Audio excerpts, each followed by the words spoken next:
crackheads, welcome back to your Friday injection of MMA news. I am Petesy Carroll. We have a lot to talk about today. Conor McGregor, guess what? He's in trouble again. Did something crazy in a beat that we're going to be talking about that. Guess what? Jon Jones said something relating to Tom Aspinall, and we're going to have to talk about that as well. But you know, the more obscure stuff is here as well. Chuck Mindenhall went to an Ice Wars event last week, which saw people dressed in ice hockey gear beating each other up on ice. So we have that to talk about, which we're very excited about. We have UFC Baku to talk about, which is quite a good card, quite a healthy offering from over there. We're going to be talking about all of that. But as I said there, we are welcoming back Mr. Chuck Mindenhall, who we didn't have him last week. And we also have the great Ben Fowlkes. The Holy Trinity of the Craic is back. Lads, how are you? Look at this. We're all together. This is a beautiful, beautiful thing. Chuck, we miss you so much. Look at that three-piece right there. Oh you know what? How does this make Drake feel? You know what I mean? When you're like, hey, here's the golden standard. Now we're, you know, the A-team or whatever. I just say it when he's on as well. So no. And I take no offense. I take no offense. I just go, hey, this is the best lineup ever. I'm only joking, but you know we love you, Chuck. Chuck, we missed you last week. How are you getting on? Did you miss us? I did. I kind of regret. I should have jumped on because I know Ben is a big hockey fan. So I'm out there in Michigan among hockey people. Let's put it that way. And it would have been kind of fun to report live from where I was at in Mount Pleasant, Michigan. I think that would have been a good show. But I'm happy to be here, and we'll talk about that a little later on. I'm looking forward to it. Yes, and of course, the ice hockey playoffs have come to an end, which I knew. I want to say when Ben came on the call, I knew that information. I said to Ben immediately, I was like, the sport you like, it is over, and I'm aware of that. Did I not say that, Ben? You did say it. You really mark yourself as a fan by calling it the ice hockey playoffs. That's just that sounds supernatural and like you're a hardcore fan of it. I'll tell you what, I'm scared of Michigan hockey, just as like its state's approach to hockey based on one thing and one thing only, which is playing sometimes on a team and sometimes against a dude in the local rec leagues who moved here from Michigan, and he is constantly getting ejected from games and thrown into the penalty box, and he seems surprised every time, like, this is not how you guys do it here, this is how we do it in Michigan. That's and funny. It makes me think that it must be just Thunderdome over there, like that. Even the beer league hockey in Michigan, they must be out there cross-checking each other, throwing them bungalows. I don't know what they're doing out there, but I'd be scared to be among hockey people in Michigan. I'm glad you made it back, Chuck. I feel like there's at least a 50% chance that he was in attendance on Saturday night at the Ice Wars. This seems like the kind of demographic we were trying to reach for here.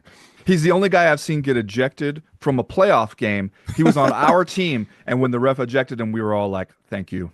Yeah, that was wow. That was the right call. Sounds like a fucking legend. Ben, have you ever bust anyone up on an ice hockey rink? Did you ever have to throw some hands? You know, every once in a while, tempers will flare. But for one thing, the leagues I play in, nobody's a good enough skater to be out here fighting and skating. You know, like that's not a thing that anybody could do. Plus, most of us are wearing like the full cage face protection. So what are you really going to do to somebody like that? Like I've seen people throw punches kind of in moments of anger after a whistle, and it just seems dumb because you're like, even if you hit him, so what? So they wear the grills like college hockey, like the yeah. Well, if you're smart, I mean, you don't have to. Yeah. I do. And every once in a while, I've taken a stick off the front of that cage, and you're like, oh, if I wasn't wearing this right now, I would have lost many teeth. So it's just smart too. But the old guys, the crafty old guys, when they're mad at you, this is what the benefit of years of experience. They'll just wait until you skate off and then take a hack at your Achilles tendon with the blade of their stick, and you're like, now that guy has learned. Savvy vet move right there. Jesus, that sounds rough, boys. Nearly as rough as a Beat the Nightclub Patcha did on Monday night / Tuesday morning when Conor McGregor, as the Sun reported, lashed out. And here we got some video here from the Sun. The Sun, this went everywhere. This on the Ariel Helwani show, everything I saw. And as you can see, there are two digs to a guy who seemed to be leaning in to say something. McGregor, obviously no stranger to controversy. I went through it as Ariel was speaking about this the other day. I tried to think of how many times has he been in one of these situations. I think this is number 7 or 8 that we have, and that's a conservative. You're running out of fingers and toes, Petesy. I know. Yeah, I was like throwing it all there. But Ben, you wrote a a great piece about this for Uncrowned, and I was reading it. It came out, I think, the day it kind of emerged. I think it was Tuesday. I think he might have had this up on Tuesday or Wednesday, and it really asked the great question there in the headline. Like, is anyone surprised anymore? Like, it almost feels like compassion fatigue at this point in terms of how we should be reacting to this, and that's really not a good thing when it's like the most famous athlete in our sport assaulting someone in public, it would seem. Yeah, and especially because he's not doing the sport at all anymore either. So I thought it was notable, and I pointed out in my column when I was reading the Sun story on it, they referred to him as ex-UFC star Conor McGregor. Yeah. And I was just like, you know what? They're not wrong. He might still be signed to the UFC. They might still talk like they plan to have him back at some point, but certainly at this point, it feels like he is an ex-UFC star. And imagine how much more surprised you would be if they announced Conor McGregor has another fight booked. Imagine how surprised you'd be if they're like, he's going to fight Michael Chandler. We have a date, have a location, that fight's going down. You'd be way more surprised at that than at a headline that says Conor McGregor has punched somebody in the club. And by the way, you said like Monday night, and it's you might know more about this being plugged into the Irish MMA scene over there, Petesy. But from what I heard, when people said Tuesday morning, they meant like really morning, not like 12:15 a.m. So it's technically Tuesday morning, but like 5 a.m. kind of Tuesday morning. Yeah, that is the spirit of Ibiza. That these things go all night. Like, I mean, this wouldn't be a crazy time for a club to be still open over there, to be fair. I was telling Chuck before we went on, I had some experiences in Ibiza as a young 20-year-old man. I never went back. It was a good time, but I wouldn't be able to do it at this age. I know it's actually become popular with guys my age again, which I think is a bit weird because when I was over there, I felt like we were all very young. But yeah, it's a place people go to party all night. And yeah, I imagine this kind of thing can happen quite a bit. As far as the Sun's report suggested, it was on this exclusive dance floor, and the guy just gets taken out, right? Like immediately, like the security guards come and take the guy who's been hit out and leave McGregor there, which is a crazy, crazy situation. But yeah, it's we also got an explanation. So just to give a bit of context, Wayne Lineker is a famous kind of club owner in that area. His brother is famed former England striker Gary Lineker. He used to play for On Air Jordan's favorite team, Tottenham Hotspur, a brilliant goal scorer. He presents Match of the Day. He'd be kind of seen as kind of a beacon of conservative United Kingdom to a certain degree. And then you have his brother, who's this wild guy who owns all these clubs, who's like 63, still dressing like he's 21. He had a picture taken with McGregor earlier in the week, and then he put out this explanation, this qualifier, we should say, about what happened. And as he says here, this is from his account. This was later deleted, but thought about this post a lot. Obviously started thinking about it again afterwards. But anyway, this is my very close friend, Joe Gomez. He has worked at Ocean, that's Lineker's bar, for 8 years. He has the most special heart, and in all of the years that I've known him, he has never raised his voice once. On Sunday night, he took 2 punches from the Notorious in Pacha for absolutely no reason. Let me introduce you to the real champ, Joe Gomez. He took the punches like a champion. A lot of champ talk here. I've since deleted my post of Conor at Ocean on Sunday. That was like a promotional post, I'd say. To say I'm disappointed is an understatement. We at O Beach will always put our family first. Hashtag we are family. Later deleted post. But yeah, I think I saw a lot of people when this came out, Chuck, being like, well, we don't know what the guy said to Conor. Yeah, we don't know that. I mean, it's just information we don't have. But it's like, I feel like people are kind of saying that in defense of Conor, but like we've talked about this article we put together for The Ringer a number of times when we went through that list, which was blowing our minds as we were compiling it, like of all the things that had happened to Conor. And they held it. We were making a list, compiling a list of all the things that have happened, including traffic violations, any court appearances. This thing was like 4,000 words. And we were waiting for him to be booked into a fight to run it, to say like, hey, all of this has happened since he last fought against Dustin Poirier in 2020, whatever it was, 21 or 2. Yeah. All of this has happened, but we had to hold that piece for a long time. And then finally announced it. We run the piece, backs out of the fight. And now there's probably another 1,500, 2,000 words worth of incidents that we could add to that, just to give context of what it's like to cover this guy. Yeah, and it's like, I mean, like, but what I was trying to say, like, this idea that this guy could have said something like that is a great, like, for me, that's a wild position to take, right? Like, when we know everything we know in this situation, to be like, must have said something crazy there, because that isn't like Conor. Yeah. You know what I'm saying? Well, it's like, especially at this point, right? Like, we've seen him do so much stuff, and it's like, what was the most justifiable provocation that he? Because it's like he punched the guy in the pub because he didn't want a shot of the whiskey, right? Yeah. right. Like, that was what that one was. This is like reached over there and took a poke at the guy because the guy was just like, no, thank you. Right. And you I like, think you like to call him Miami, the guy.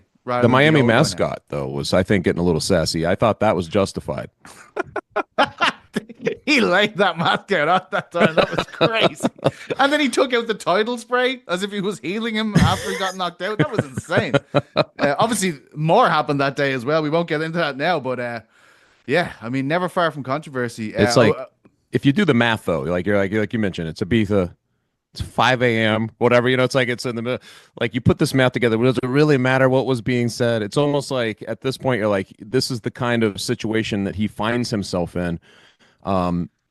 I think you're right. You said compassion fatigue. Yeah. That I mean, that we've been there. That's what was good about, I thought, your article, Ben, was that that's the way we feel. Like, it's to the point where you're like, okay, I can't even justify this anymore. I can't justify anything that he's doing because he's not really part of the sport anymore. He's just this hovering presence who makes negative headlines. And most of the time when I'm talking about him to anybody who kind of casually follows the sport, it's usually about something he did now. It has nothing to do with a fight. So I thought the tone was correct, because at some point you got to just be like, enough is enough, isn't it? Like, this is ridiculous. This isn't even a fighter in the UFC at this point. Right, and that's the thing, is that he is still out there associated enough with this sport and with the UFC that that's what's going to be mentioned when some stuff like this does happen. But he doesn't do any of the other stuff with the sport. Like, he does not do any more fighting. It doesn't seem likely that he will do any more fighting. It seems like this is the only kind of fighting he would like to do at this point, is punch at people who aren't really in a position to punch back. And yet, it kind of shows you something about where the UFC is at, that they don't seem to care. Like, it doesn't even seem to rise to their awareness anymore. Like, remember when he threw the hand truck through the bus window? Yeah. And that one was obviously more directly involved with what the UFC had going on, because they had fights scheduled for that event that got called off because of what happened during that bus attack.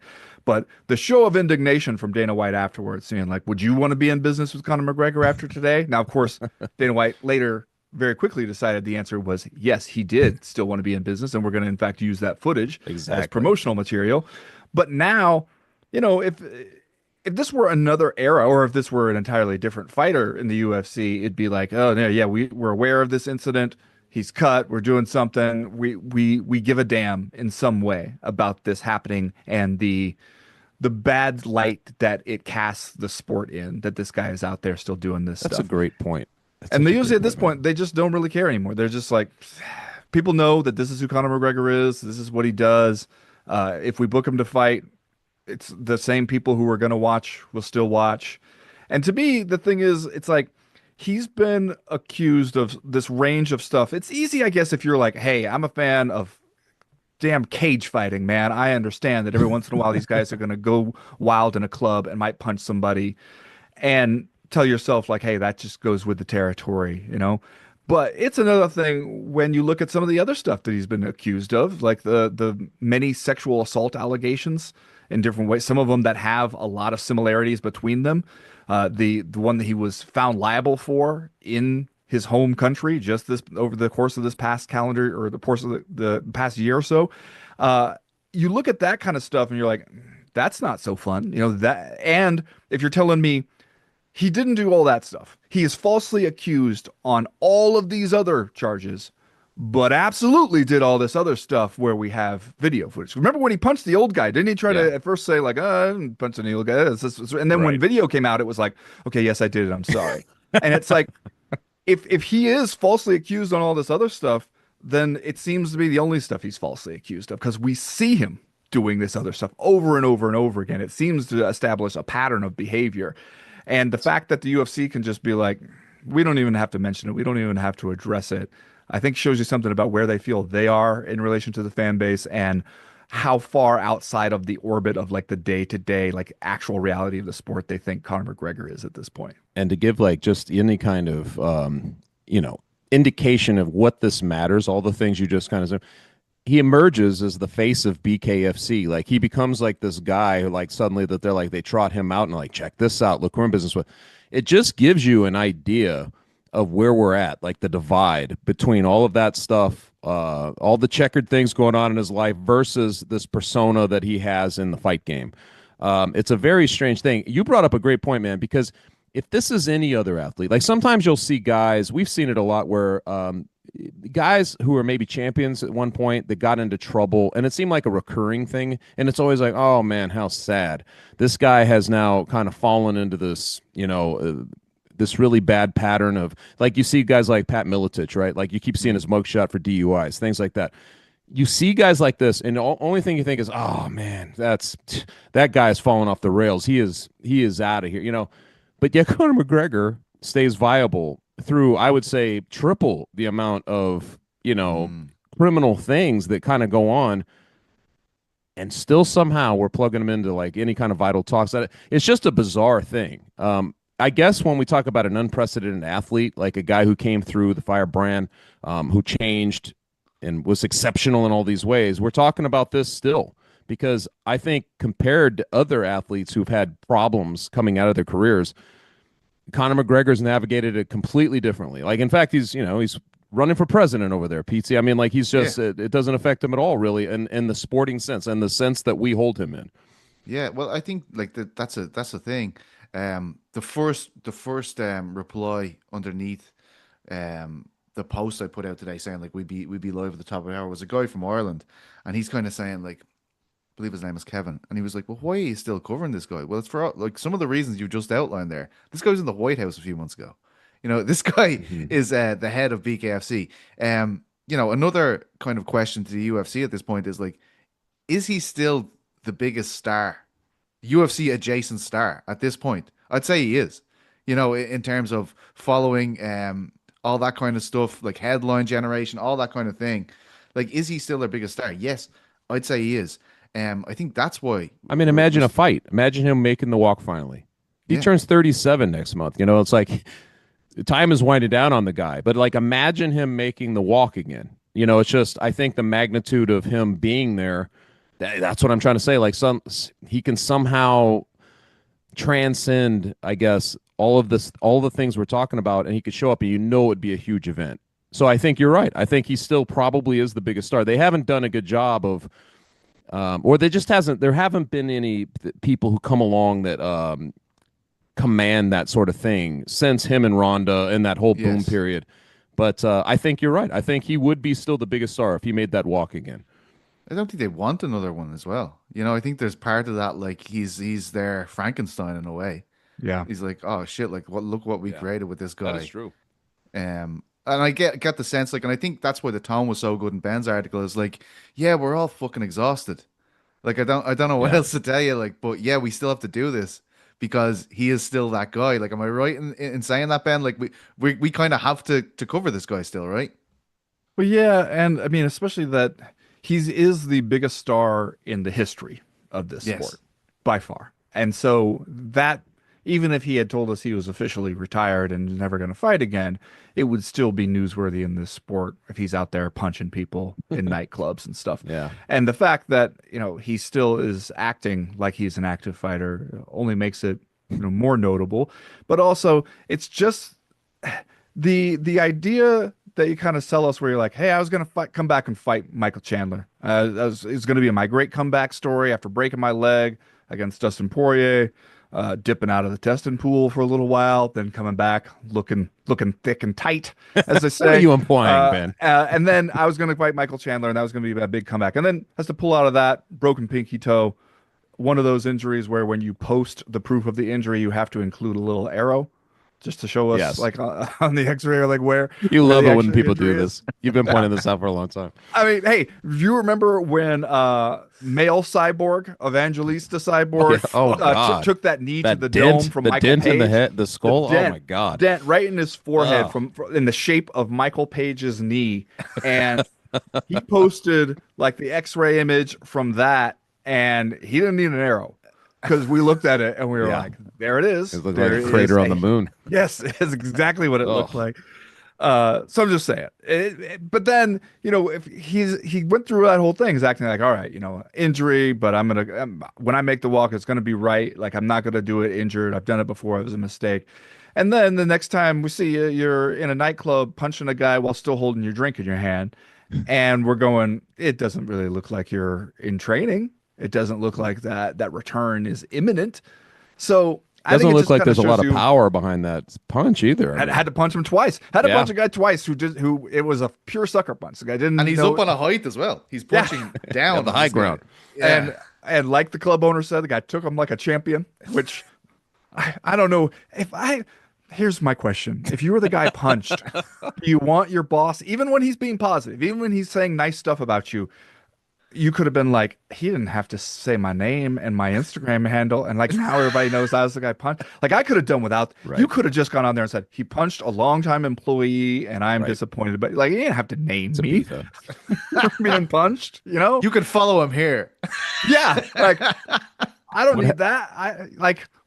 People who know can know, but you don't have to tell everybody. Well, you know like, the this old slogan person's out there. last It's name. like what happens in Ibiza doesn't stay in Ibiza. I mean, like it goes out to the world. Yeah, and A it's lot like of people would not you're- want that to be the story. Joke. I can tell you. the thing too is like when especially you are a pro fighter anytime and you start using your pro fighting skills against civilians, against mere mortals who are not threatening you, who are not Right. posing any immediate, like you're not defending yourself or somebody else. It's not like somebody stopping a carjacking, stopping a crime in progress using their martial arts skills. You're just bullying at that Right. point. Yeah. That's all you're doing. And it's a terrible look when you're like, I used to be the tough guy who was on top of this sport. Then I fell way the hell off. And now the way I feel like a tough guy is sucker punching people in nightclubs. It doesn't matter who you are. If you're sucker punching people in nightclubs, it's a bullshit move to begin with. If you're a pro fighter doing it, it's especially a bullshit move. And like, I think it just kind of shows you that's where the guy, like we have been on the backside of the behind the music episode of Conor McGregor's life for a long time now. It's a 10-part series. Yeah, you look at it now, and this is something that when I was writing this thing, and I think I mentioned it in the column where it's like you scroll through the portion of Conor McGregor's Wikipedia So page to like mixed martial arts career, and it takes less time to scroll through that than it does from like the charges and accusations section, and that was before this part got added. So it doesn't seem like we're headed anywhere good there.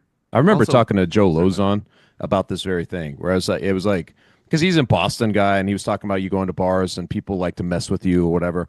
But he's like, man, if you train and you're a fighter, it's just like it always has to occur to you, like, I can't get into this because I'll destroy this guy. You know what I mean? I'll destroy this guy, and then how's that going to make me look? How's that going to make me feel? That doesn't seem to cross his mind too much with Conor. I don't know if it's just because he's drunk or what's going on, but man, it certainly doesn't, like how quick and impulsive these pieces of video are. It's just like it's an unhinged thing, right? Like I don't think that crosses his mind. There's also like an irony to a guy whose political ticket is anti-immigration showing up in these countries and hitting lads. Yes.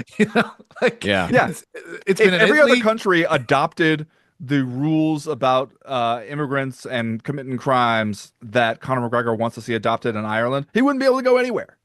we see That's him so like true. he's been in trouble for a couple different things now in Ibiza. He had the bus attack thing was in New York. He got arrested in Corsica on some like sexual assault charge. The Miami Heat game stuff, like Right. all the places that he would not be allowed. The phone smashing was Florida too, right? Well, I think Yeah, it was. Yeah. Yeah. It's Is it a phone smashy kind of what- place, man. I know. Well, I get it, man. I've been to Florida. I get it. But It's kind of crazy that we talk about this a lot. Where does the fight game end up? It's always kind of a grim topic. Like, where do you end up? You know, and there's very few graceful outs. We've had this discussion a lot. But if you're kind of scrolling through right now, it's like you got Ronda Rousey who's like, yeah, the neurological damage. I take a jab and I go blind, you know, and then you get, you know, you get this whole story here with Conor McGregor in this club, and just nowhere to be seen anymore as a fighter. It's just all the bad stuff at this point. And then of course Jon Jones, who is sitting on the sideline and who could care less if he fights again or not. So start this, Chuck. I knew that was a trigger. Now, this is a perfect segue because I knew that was a trigger. It's our weekly Jon Jones segment, and on air Jordan, he said some quite controversial things. I believe you have some beautiful graphics made here for our viewing pleasure.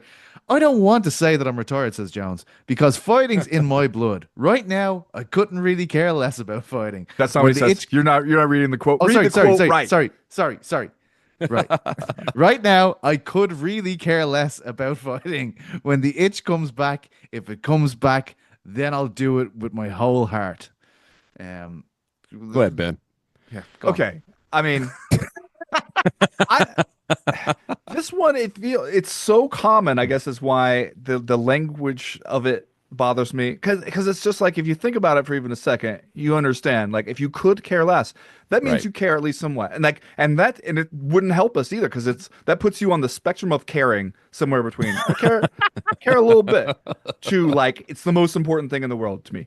Anywhere in there, you could care less about something. What you're trying to say is you couldn't care less. You're at the absolute rock bottom of care. There is no care to be found in the tank anymore. It would not be physically possible for you to care any less than you currently do. That's what people are trying to say when they use that phrase. And yet it just seems like you're so much more likely to hear the wrong version, which, when you use that one wrong, you're using it's entirely wrong. You're not just like a little bit wrong on it. You're saying the opposite of what you think that you're saying. But here's it's what been I an was ongoing thinking about. thing my whole life. I've heard this my whole life. He's been waiting to get this. I know. The thing about this quote, especially, I feel like if he had gone about a lot of this in a different way, we could feel entirely different about it. Because what he is really saying there, if he's like, I've been in this sport my entire adult life. I've done so much in it. I've gotten to a point where I don't have the burning desire to do it anymore. If he were just even phrasing it slightly differently and being like, look, this sport is too dangerous to do if you're not all in. And I owe it to the sport and to my legacy to not do it unless I'm going to be all in. To say, if I were to come back and do it, I would only do it if I was doing it with my whole heart. Like that part of the quote, I feel like we could understand that. Like we could even like respect it if you had just gone about some of this differently and said to people like, look, you know, if it didn't seem like I'm wasting people's time, like I'm enjoying trolling you, like I'm avoiding a specific guy, if you had just been like, hey, a lifetime of this, I've had enough. And maybe in the future, after I take a few years off or something, I'll look back and be like, no, I got one more in me. Like maybe that could happen. But if you just told us like, the fighting has left my body. The hostility I was using has been used up, and that's it for me for now. Like I don't want to do it half-assed just for money or just because people are still interested in seeing me. Like I think that we would respect that if you went about it in a completely different way. It's just a little bit too late for that now. To be fair, I mean, he seemed like they'd been plenty in the cups. What's that Nelk Boys? What's the drink that they're always promoting? They were Happy drinking. Dad? Yeah, it seemed like they were having their share of happy dads, and there was definitely some slurriness or something going on in that conversation. Just to be fair, that's why it may be a little bit irresponsible knowing what we know about Jon Jones to be like, hey, come on our podcast. They knew what they're doing. They knew what they're doing. They even apologized for that part of it, right? They were like, oh, we should have done this 5 hours ago. 5 hours ago. So that tells you about where they were at in their session. It's like, come on, like if you are inviting Lindsay Lohan to your party, where it's like, yeah, we're gonna do a bunch of substances, maybe throw up on purpose, stuff like that. Like, don't do that to her. Just fought so hard to get where she, That was pretty good though. They were trapping him pretty good. They're like, "Where's the best places to party?" They were like giving him that sort of thing. He's like, "Oh man, Miami." He's like, "Oh wait a minute, I don't." It's more about being here before. He switched back into the professional, but like he wanted to talk about it. It's pretty funny, man. We have more pearls from that interview. On Air Jordan will garnish us with them. On Tom Jones. Tom Jones. Tom Aspinall. He's not in a position to excite me. Weird. If I whoop his ass, there's gonna be a whole new fan base of somebody who everyone believes in. That's been a ticket he's been riding for quite some time. That's just not true. No, it's not. Especially at heavyweight. I know. There's nobody else. There's nobody else right now. Let me tell you the one problem we don't have at heavyweight is that there are too many like exciting contenders that everybody is super on board with. That is not an issue that we have or really have ever had at that weight class. So like that's not a concern. But also like isn't what he's describing there the kind of nature of being the champion? Is that like, yeah, you beat somebody up and then they find you somebody else that you got to beat up. That's how it goes. That's how the whole system works. Challengers come to the champion. Like that is how it has always worked. And so to be like, I don't know, why beat this guy up? There'll just be more guys after that to beat up. And you're like, well, yeah, that's kind of what the sport is built on. That's always been the case. It just didn't bother you until now. Is it like one of these read between the lines things? I mean, I know we've already been talking about this, but obviously with the broadcast deal, negotiations ongoing, everything going on, when he's being pressed, even in that situation about, what's going to happen? Why aren't they stripping you? That sort of thing. And he's basically saying, I'm a company man. I'm just sitting. My job right now is to chill. Isn't that like almost reading between the lines a little bit and saying like the UFC is complicit in this and basically saying like we need to keep something dangling out there like of that magnitude, right? That fight, we don't want to put a fork in it if it feels like it could happen, even though he's given every indication that he's not going to do it. But the possibility of it is still sellable, right? And the same thing with, I guess, Conor McGregor to an extent, like being out there. Do you think that factors in? Because I felt like there were a couple times in that interview where the types of answers he would give were almost like, hey, man, I'm doing what I'm supposed to be doing right now, which is bizarre. Are you still being the company man? Like, does it still count as taking the blame if you tell everybody that you're taking the blame? Right. Well, that's what's funny about it. But he's not saying it outright, right? He's kind of skirting around the edges of that whole thing. But are you suggesting, Chuck, that like if this broadcast deal was executed and it's all done, that then maybe they'd be like, all right, Conor's not fighting again, guys. All right, Jones, you're stripped. You know what I mean? Like they would kind of unburden them to some degree to allow them to make these decisions. I think that right now having those guys as possibilities works in their favor. Yeah. But if you shut the door on those types of things, obviously those are two of the biggest stars going. We're just having this whole discussion. So I think it factors in. I'm just saying, like, obviously Jon Jones is not saying everything, and neither is the UFC. Like, nobody's communicating this, and this is why we keep having these discussions. It's clear he doesn't want to fight. I really believe him on that level, but the reasons he's not being stripped, you're just it's one of those discussions that you're like, there's got to be more to it, and obviously he's privy to that. Yeah. It's I know Ariel's been kind of saying like, if we don't hear by International Fight Week, it's probably not going to happen. Like they have a few events, right, that they have to fulfill before the end of the year. We're trying to work out like where would it even go. I don't know. Like I want to think they'll announce something for Tom around that stage because I just feel I feel so bad for him at this stage. Like you just hope that. What would be the plan B for you? Gan, I guess. Yeah.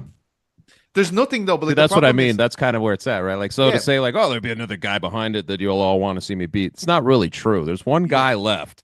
One guy left for Jon Jones. And you'd make a ton of money if you're Jon Jones too, is the other part where that tells you that he must not really want to do it, because the money you'd make off a Tom Aspinall fight, like the pay-per-view points that you'd make off of doing that fight would be huge. It'd be a huge payday. And to me, it's weird to be like, hey, my job is to basically not say anything is to not say that I'm flat out not doing it. Because you kind of are already saying that. You've been already saying that, whether you said it just like very bluntly or not. Like you've definitely given us all. You've never said I definitely am going to do it. And then if you turn around and be like, I'm doing this to be a company man, which I don't know how much of a company man you've been through the years, but like if you're saying so like, hey, true, I'm trying to help out the UFC now by like not coming out and saying exactly what the situation is, only hinting at it over and over and over again, you're not being that helpful. And then you're also saying what you're doing. Like if I'm the TV partner in the negotiations, I'm going like, hey, I think I know what that means. Did you tell this guy? Did you tell your fighter not to come out and say that he's absolutely not going to do it while you continue behind closed doors to dangle the possibility to us in order to make a deal? Because that doesn't seem like you're negotiating in the greatest of faith. Like that, you're not helping. In other words, if you're Jon Jones doing all that. That's true. But also, it's like the thing Dana White said recently, where he was like, "Hey, if he doesn't come to the table soon and get this fight done, then we'll move on pretty quickly." And he said something like the next couple weeks, and which to me I was like too late for quickly. The idea of moving on quickly, making a new decision quickly, that's already passed. So, but if you're Tom Aspinall, if you're looking for something to do for Tom Aspinall, I say like, yeah, somebody like Gon would be a decent backup plan. That pipe dream of getting Francis Ngannou back in the UFC. Yeah, I'll say again, if you could make Tom Aspinall versus Francis Ngannou for what would be not only the UFC heavyweight title, but the lineal heavyweight title, solves all your problems. It does. Immediately. So good. If you couldn't do that, if you could do Tom Aspinall versus Alex Pereira, you know what? We would put our concerns about That is true, Alex too. Pereira's brain health aside for a while, and we would get super excited for that fight. Like that would be an exciting fight that you could make and that people would get into. Like there are like some options that you have there. But the worst thing is like the idea that you have knowingly kept everybody, including and especially Tom Aspinall, in this bullshit holding pattern just to sort of help out your negotiations. And while you got the guy kind of undermining that on podcasts when he's, 5 hours of beers deep in, it's not that helpful. Yeah. You know what I don't want to see is the plan B. Cyril Gahn comes in, he beats Tom Aspinall, and then you get that tweet storm from Jon that's Jones. gonna happen. Yeah. I know. Of course. Like I Of told course, you man. guys. You're like, dude, I do not want to see that. The division is just all over the place. Like nobody gives a shit about anything, and that's why I propose a heavyweight tournament. Where if Jones, right, if they strip him, and you have Gahn and Aspinall, like do some qualifiers on the same night, like have Volkov v Valdez Cortez or whatever his name is. You know what I mean? Like all these guys who are in the background, like See, bring whatever his Pereira name in. is, that's where we're at, Ben. You That's know, where we're at. Not only is that, did you see like seeing like Derek Lewis's comments? I think when he was on Ariel's show, and he was like, I'm not trying to get a title shot. I want to keep fighting these taxi drivers and I know. whatever.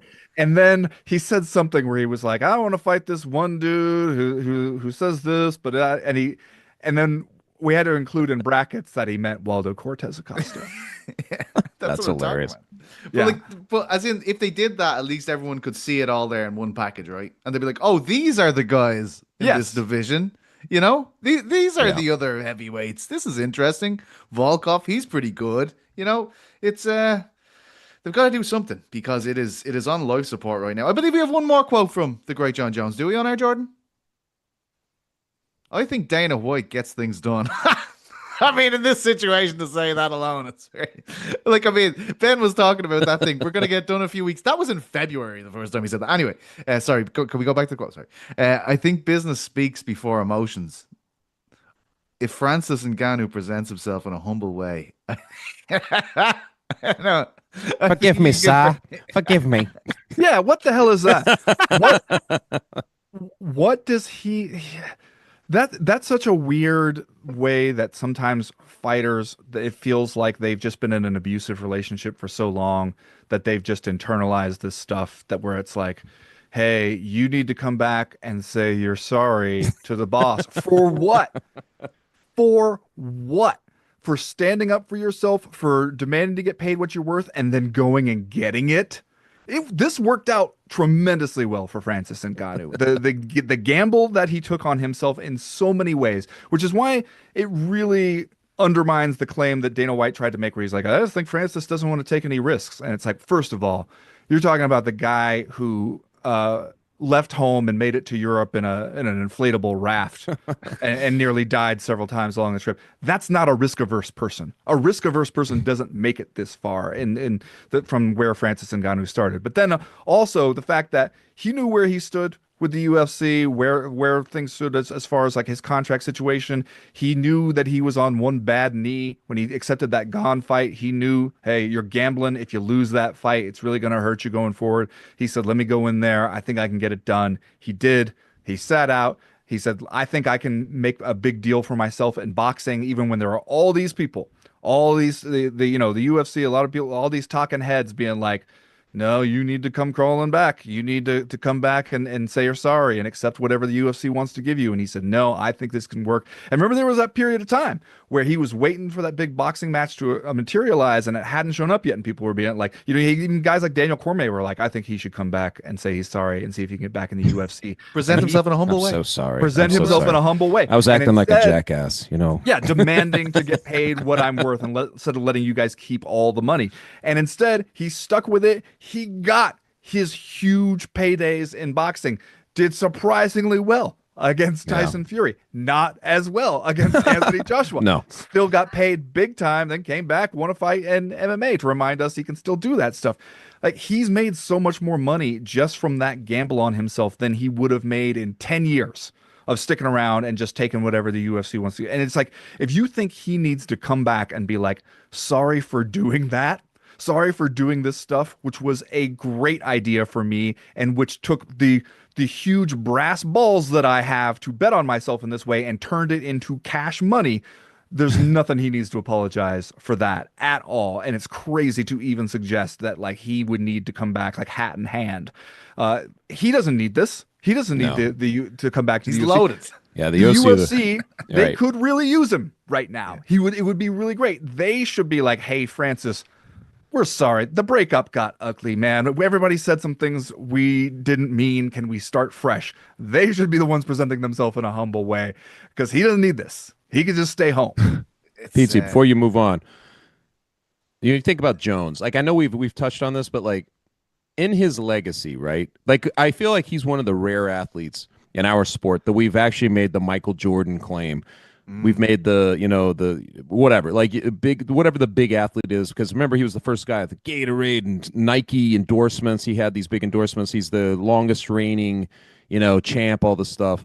But in terms of his legacy, you think about guys like Tom Brady. He goes to Tampa Bay, he beats Mahomes, the guy coming up, in the Super Bowl. Like, that's what Tom Brady does. That's his legacy. He was a guy who was going to compete, even with the younger guys coming up. He's going to do that. Michael Jordan would have never back down from like whatever these guys coming up behind him were, right? Like, that was as long as he was there. As long as he was there, he was the guy. I feel like it makes me have to rewire all those comparisons, because I'm like, if you really are saying, okay, the guy who's literally your interim champ, who fought in your stead in a big event, won that, that placeholder symbol, and was waiting for you, and you just decided, nah, I don't want to. That tells me something about if that's really how it goes down. I think you have to reclassify him, even though he's had this reign since 2008. I think you have to reclassify him at that point. I don't think you can compare him to other GOATs in other sports who couldn't get enough until they just couldn't do it physically anymore. Wow. So you think it's actually getting into the territory where it's tarnishing his legacy? I do. Yeah, I think that this will be definitely something like anybody who pays attention, anybody who pays attention to the sport in this way, this will definitely go down. If he never fights Tom Aspinall, who was basically tailor-made to face him at this point, if he doesn't do that, this goes down in his legacy. And I think that all those comparisons, you have to factor all that in at this point too. And of course, the Ngannou fight that he could have had, he never had that fight either. I think that these things really will factor in the end. Yeah, I tend to agree, especially because we love in this sport to sort of look back at what were the dream fights that we didn't get. And in most of those instances, the fighters are not to blame.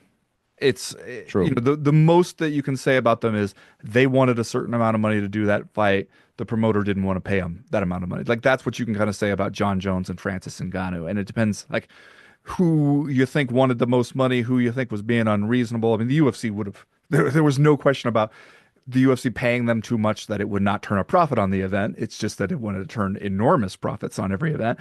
But that fight could have been made maybe, and it wasn't. And you look at all the other ones where you're like, oh, maybe we wanted Randy Couture and Fedor, or Fedor and Brock Lesnar. Yep. And it was just like, couldn't come to contractual terms. It just, there were too many things standing in the way, too many egos or lack of money or whatever to be paid to the right people in order to make those fights happen. There's not too many where it's so clear everything is in place to make this fight at this time when it makes the most sense for the fight, except for one of the guys won't agree to it. One of the guys just won't do it. And he's not saying, I won't agree to it for this money. He's not saying, like, if they come with a better offer, then we got a deal tomorrow. He's not saying that. He's just saying, I don't want to. Like, the guy doesn't excite me, whatever. So I'm not into fighting right now. Like, that I think will stick with you a little bit. But I also do think fighters sometimes do this, and I know fans and media, we do it.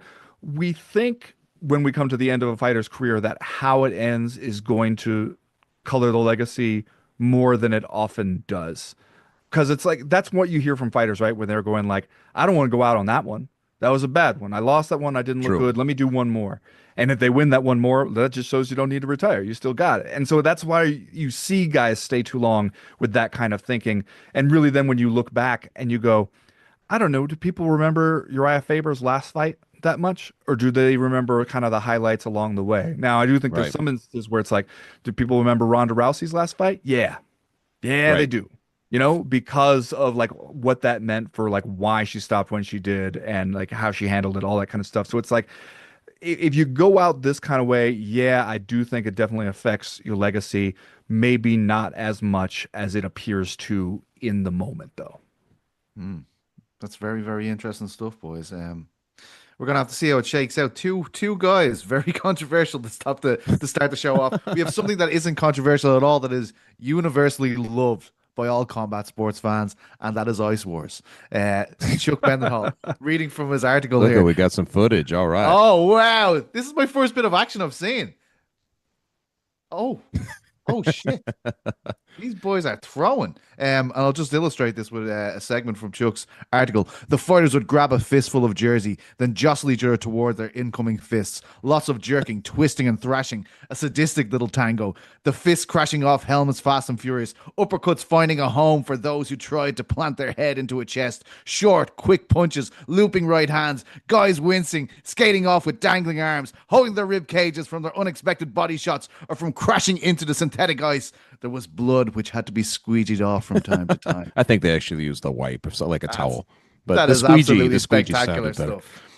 Now, you mentioned the color of these jerseys. I didn't expect it to be what it was, though. Yeah. Like Nasty Boys gear.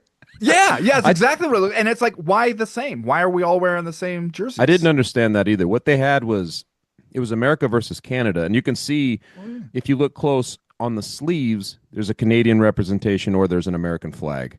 But that was it. I was like, why not just have the jerseys be like opposite colors, you know, or something like that? Because it was a little confusing. There were times where they're in an exchange and I think the one guy got the better of the other, and then they get up and you're like, oh no, that was the other dude who beat, you know. It was very confusing, man. They're wearing the helmets too. And you know, we in hockey we always talk about like, well, they're gonna drop the gloves. Well, in this one they're putting gloves on. You know, they're wearing 4-ounce MMA gloves. So it had some variations, which is also very strange because this is an arm of the bare knuckle fighting championship. So there were some things that, you know, didn't add up logically, but it turned out to be a pretty fun event. Ben was quite disgusted actually about the idea of the hockey being taken out of. See, I thought I had to pitch this quick because I was like, if I don't, Ben is going to be in Michigan like this, so you'll be out there. This is right in his wheelhouse, you know. Well, it was your pre-event story where you mentioned the guy was like, "Hey, we're taking all the hockey out of this," and he kind of made it. He framed it as if like, "Hey, we all love the fighting and we sit through the hockey," and I was like, I don't feel like that's how hockey fans look at it. So I didn't know if that was the great, but you're right. I didn't even think about that, about how you're the bare knuckle fight promotion. Here you are Right. moving into a type of fighting that when it is done within the context of the sport that we know it for is always done bare knuckle. Like that's Right. how we separate it from like we're doing a little bit of after the whistle jostling to we are actually Yes. fighting now. Is like that's the dividing line is when the gloves come off. That fits so well for what you have going as bare knuckle. Like it's the branding is right there, and that's when you decide to I put know. gloves on. Like, and it does change the way you're kind of fighting then, because if you're not as worried, like what happens to my hand if I glance a fist off of this guy's helmet, you're going to be willing Right. to throw a little more, which maybe is their And thinking. I mean, part of the thing, Ben, is like you're supposed to kind of rip the jersey. You're supposed to rip the helmet. Like if you're trying to avoid hitting the helmet, you're trying to rip that bad boy off so they can start landing on the skull or on the chin, you know? Um, I feel like they got to figure. I was trying to point this out. It felt a little Wild West in the sense that they're going to have to figure some things out to even make it, as a niche sport, kind of stand out. I think you got to keep it as close to actual NHL or AHL or whatever level of professional hockey fighting that you can. So the synthetic ice, I've pointed this out. I'm like, you can't have synthetic ice. You know, these guys are used to being on real ice. They were using real skates. They're still skating around in this like slick plastic stuff they were using. But eventually they're gonna have to figure that sort of thing out. I think the bare knuckle thing makes sense. Like you're in a fight, like that's part of it, right? Because unlike what I think that they're going for, which is they see, power slap with the UFC and they're like, there's viral stuff come out of this as a kind of side, a side thing from what BKFC is. We want to have viral moments where it's a hockey fight. Where people are like, what is this? What is this? I want to tune in. So to get to those levels, I think they're going to have to do some tweaking. But this was their very first event that was under that umbrella. And you could kind of tell that they were seeing what works. And I was talking about the judging, and there is a Yes. criteria. They kind of sent it out, but you talk to the judges, and there are all these dudes. It's like Darren McCarty. You'd probably know these guys. Ben, like who was a 4-time Stanley Cup champion with the Red Wings. I hated him back in the day because I'm a Colorado Avalanche guy, and they had a huge rival, and he just beat the hell out of Claude Lemieux, made him turtle up, and it was a big deal. But they have these guys, and I asked one of them. I said, so. Well, what is your like? What is the criteria? How does it work? And he's like, well, you just kind of know who won. It's judged as a whole. It's not in the rounds. They're 90-second rounds. It's judged as a whole. And I was like, so you watch the fight as a whole and you just make that term. Yeah, you know who wins these fights just by watching them. I'm like, all right. Well, I don't know if you've ever visited hockeyfights.com, one of my favorite websites. And Right, yeah. that one, especially like when it'll Don't go down that rabbit hole, pizza. You won't come back for a while. during the NHL season, you can just queue up hockeyfights.com and be like, who fought last night in the games across the league? And then there's fan voting. There's a YouTube link to show you the fight, and then there's fan voting to say who do you think won. And most of the time, yeah, you do know who won that fight. But every once in a while, you get there's like it's like That's we're true. going 52 to 48% on the fan voting, so you don't totally know. It did seem though. I appreciated the line in your story here, Chuck, where you're talking about the synthetic ice. And you said the only thing frozen in the room were the daiquiris up top. And I was like, how you going to call your promotion Ice Wars and we don't even do it on ice? Right. I do realize. I mean, obviously, this is their first one, and it did pretty well. I think there's about 1,800 people in the room paying. Like that's pretty good. But the ice itself, and you probably know this too, it's very difficult to do this. They're going to have to figure out a way to do whatever it is, 800 square feet, miniature rinky-dink rink, whatever you want to call it, like where they put these guys in. I think they call it the ice box, but to put these guys in there, they're going to have to figure that part out. I was, any of the hockey guys who were there, like McCarty and all those guys there, they were pointing this out. I mean, if you're on ice, there's certain things you do, and it was also interesting because these guys have fought a lot, and so. Well, I was mentioning the guys going in like kind of putting their head into somebody's chest and just kind of swinging wild. And they're like, man, if you see a guy do that once in a hockey fight, you're throwing that uppercut the next time you see him come towards you. You're throwing that uppercut because you want to like just floor him. And I was like, so there's some technique things where you're like, some of these guys maybe don't have a technique and some of these guys do, which is, I feel like that's in a weird way. It's sort of like the early days of some of these other combat sports where some guys are just in there because they're like, man, I just want to throw down. But some of the guys, this is like a science to them. They know what they're doing. I was hearing all kinds of stories about Ty Domi and Parker, the guy for the Avalanche, who used to kind of sharpen some of his Jesus. pads. and he would loosen up the screws in his helmet. So like if they punched, they would hit like, a screw rather than his helmet. And I was like, man, you start hearing these stories and that's where the gold is, right? Like if you can create these stories and like, and they can get some cult figures, it might have a chance. There was one really good fight where it was like, I think it was the 7th fight on a 10-fight card where the dudes went out there. Everybody in that place was standing up just cheering because they just, for like, I don't know how long it lasts. I think it might even went the full amount of time.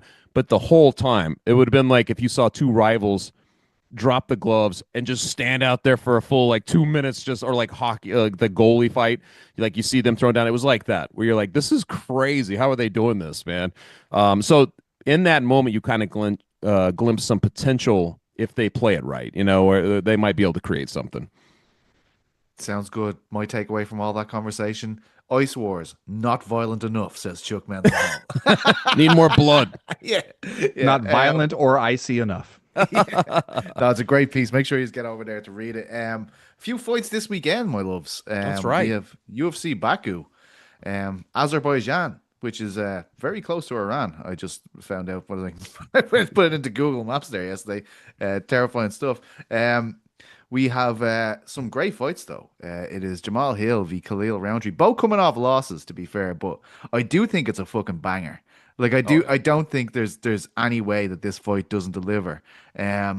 What do you think, lads? Like, I mean, I can remember we used to get upset. There was this thing back in the day of two lads who were coming off a loss were in the headline fight. We used to get all angry about it, but there's no point in doing that anymore. Are we happy to see these two boys who will definitely stand and bang go at it in Azerbaijan, Ben?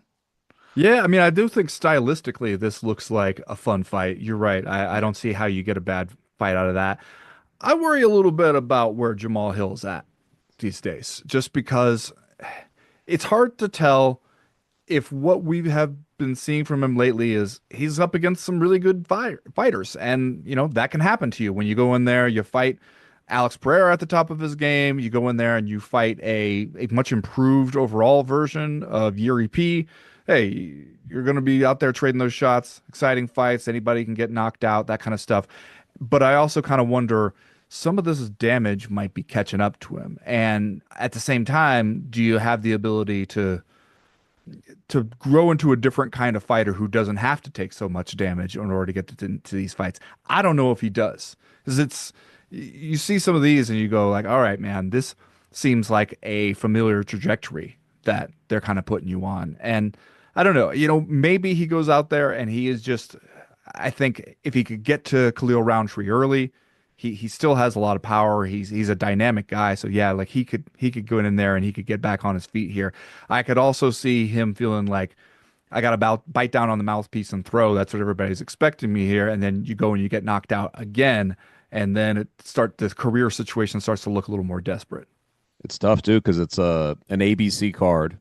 So there's a little bit more of an expectation. You get a main event, ABC card, two guys who are known to throw down. So there is a big expectation. Even if you're like, I'm not gonna play to that, I'm gonna play it safe or whatever. I don't think either guy really thinks that way.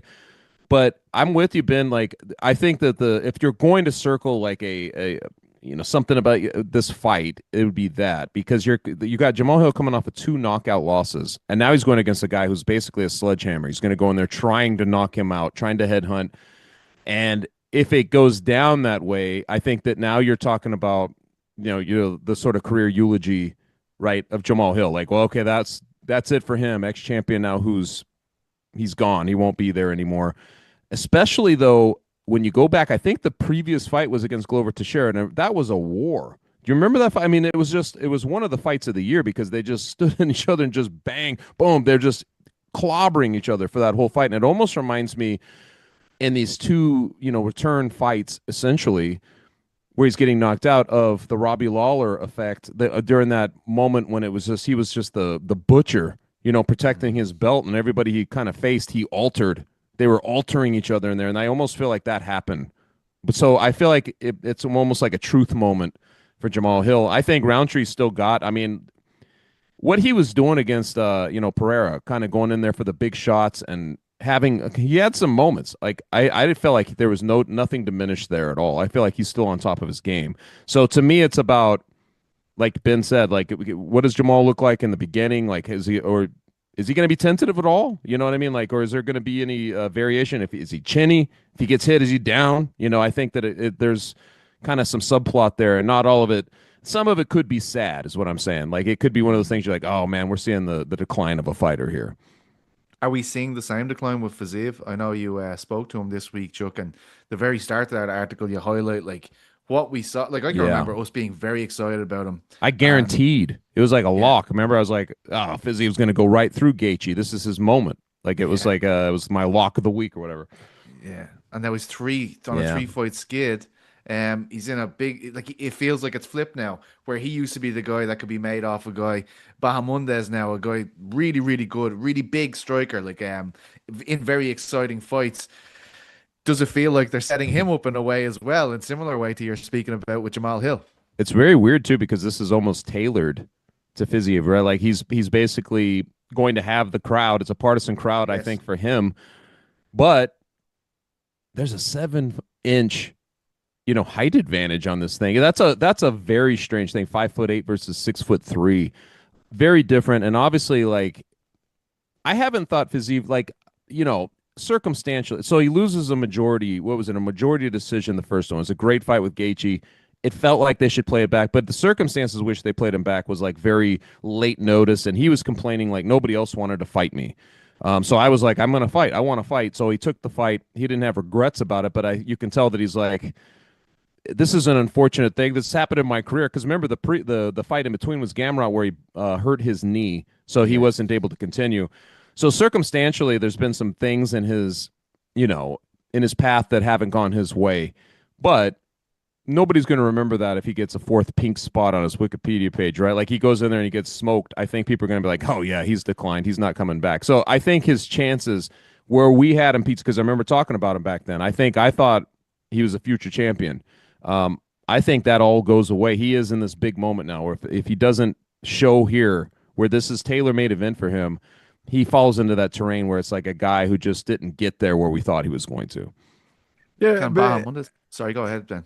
it's not like Fiziev has looked bad in those No. fights. Is the That's thing, right. like he's the knee injury one is what makes it, 3 straight. And I like how the way in your story, Chuck, where he just seemed to be at a loss for words, perhaps in English, but also just like when he's talking about, like, hey, my body just couldn't, Yeah. and he's just kind of shrugging, like, what could it do? And it's like if you take that one out, then your 3 fight losing streak, normally a sign that things are going terribly for you, is just 2 pretty close losses to Justin Gaethje, one of the top lightweights out there, which that ain't bad. Yeah. You're right. Like it is a sharp decline from when you're on this big winning streak and everybody's talking about you as the next contender. And then you turn right around and you're like, how am I 0 for 3? But it's not like he's 0 for 3 and it seems like he's getting worse. Like he does seem Yeah. like he's still got all the pieces that he had. Yeah, he could play Gaethje to Bahamundes's Fiziev here very, very easily. Like I feel like that could definitely happen. There's True. some very good fights on the card. It's a really good Oban Elliott back from Wales, of course, one of the fan favorites on the card. Melissa Mullins from Team Renegades also on there from the UK. Should be a very, very good card. There's also there's beautiful Oban Elliott right there. The Iron Turtle GC's favorite there as well against Ismail Nurdiev. Really, really good card. There's also the PFL card. It is, I believe, female flyweight, lightweight, and bantamweight for the tournament. That is tonight, as far as I know. Liz Carmouche v. Alora Dana, and Kevin Lee is in the main event against Rabadanov. It's also got that fight on it. I'm sorry, Mansour Barnwi against Archie Colgan, who they are now saying is fighting the winner of Usman, the fighting Usman Nurmagomedov next. We've talked about how ridiculous that is many times now at this stage. There's no point doing that again. Jake Hadley, I spoke to him earlier this week. Jake, a tough little fucker, always was. In Cage Warriors, a flyweight, like a guy that you'd be genuinely like, just a tough looking fucker. And every time I was around him, I'd be like, I'm terrified of this guy. And he was so nice, but he just looks, he's rough, you know what I mean? White Kong. I did it, like, he was really open in this interview I did with him. And it's like, I don't know if you guys remember this. When he was on Contender Series, Dana White like qualified before he gave him the contract. He was like, "People are telling me not to sign this guy," and ever since that moment, like he was like, "That was my relationship with the promotion." Like I constantly felt like I was like, they don't like me. I don't really know why they don't like me. No, like I can't remember anything happening. And just to give you an insight, I'll give you a quote that he gave me.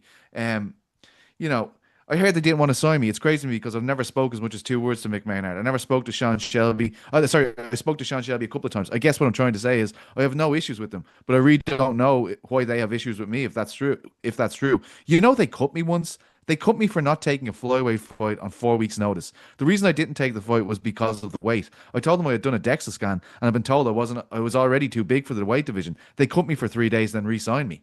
Um, it's a really, really weird situation. Especially a flyweight. We know that, like, obviously most of the guys are going to need 8 weeks minimum to get down there. But he feels like, as Emily Dickinson would say, delirious born at bantamweight now. He is puttering around. He is. Wow. There you go, This Ben. kid. He knows his company. He knows what company he's keeping here, Ben. He pulls off the Scottish Twister in his debut. He thinks he's got a very tough fight tonight, but I'm really looking forward to it. I'd like to see things go well for Jake Hadley, given the picture he painted of his UFC tenure. What about that Dickinson quote, though? Come on. Beautiful. I was not expecting Timely. that one. Yeah. Yeah, there you go. He's got a few things up his sleeve. But let's shout it out. I mean, Liz Carmouche ushered in a huge moment at UFC 157. If she doesn't, if she's not there, none of these women are fighting in the UFC. That's right. You know what I mean? So again, a pioneer. So anytime Carmouche is on a card, I'm tuning in. It's got Mindenhall written all over it. Lads, You can cut that piece. Lads, that's all we've got for today. Actually, can we hit you with the picture just before we go? Do we have the picture of the lads having dinner there that are about to fight in September 13th? They're having a press conference tonight. Oh man, Look at this. I mean, that's not what we need. Camaraderie. That's exactly what everyone, I think, reacted when they saw this. Come on. It does not look comfortable either. No, it doesn't look like we're really having a great time. Head of the table. Oh man, crazy. Yeah, just wanted to leave it on that bombshell. Lads, great to have you all back. Super chats. You forget every time, man. Every time. Every single time he forgets. I'm not even pretending to forget. It's just how stupid I am. Beelzebub. That's Satan, I believe, in some language. Yeah. Best show on the channel, LL. You three together, A+. Thank you, Beelzebub. I think I've said that a few times through altered states in my teenage years, a few times, but saying it to you genuinely this time. Ibiza was the last time, yeah. Yeah, of course. It was beautiful to have the boys back. They were excellent as always. Make sure to check out all their work on Uncrowned. Check out Ben's brilliant podcast with Chad Dundas, the co-main event podcast. I did a great episode there a couple of weeks ago. Told a fantastic story about my Nintendo Switch, which I've been reluctant to play because every time I think about playing it now, I'm like, oh, the shame. Yes. Wait. What was the cat's ass thing? I missed it. What was it? Like you created cat's ass, or what was the? No, this saying? is. I always love hearing Petesy's Irish sayings. And this one was he was talking about his father and brother being really handy, and that they're so handy, they could put a second ass on a cat. Sounds better in your accent, honestly. I was telling my dad. I've told like a dozen people since That's then. The greatest. I love it. And I love a cat is the perfect animal to choose for that because it's like if you were going to put a second ass on a dog, he'd be like, I don't understand why. Redundant. I trust you. I want to please you, so I'll try to sit still for it at least. If you try to put a second ass on a cat, it's going to be biting you the whole way, and they can still get it done. I was telling my dad about your explanation of this and why you enjoyed it so much. He was pissing himself laughing. He was actually doing work at the time out the back garden, which was pretty funny. He's standing there holding a shovel, just talking. Yeah, that's all I do. I just go inside eventually. Him and my brother were out there the other day, and I was just like, all right, see you in a bit, boys. Just went inside. Leave them to it. You don't want me here. I don't want to be here. I'm going to go inside and take off my pants. You guys have fun out here. That's exactly what I did. Anyway, once again, having trouble signing off. This is the part I struggle with, guys. Thank you all for watching the Craic. It's been a beautiful pleasure for us to speak with all of you. We'll see you next week. Thank you. Mwah.